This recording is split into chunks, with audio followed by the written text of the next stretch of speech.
సూత్రాలకి యథాశక్తిగా అర్చనాది కార్యక్రమాలు ఇవన్నీ నిర్వహించి అదిగోండి మంగళ నీరాజనాలు సమర్పిస్తూ ఉన్నారు.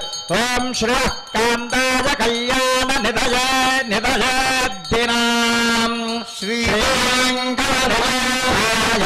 శ్రీనివాసాయ మంగళం మంగళార్పణమస్తు. తలంబర నక్షత్రాలను రేపు ఉదయం ఇవ్వటం జరుగుతుంది.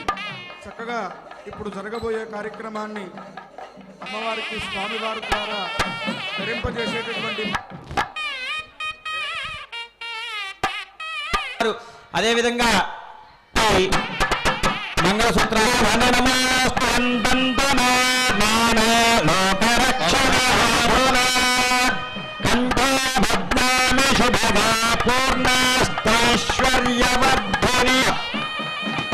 అమ్మవారి యొక్క కళ్యాణము సత్యమాభరన్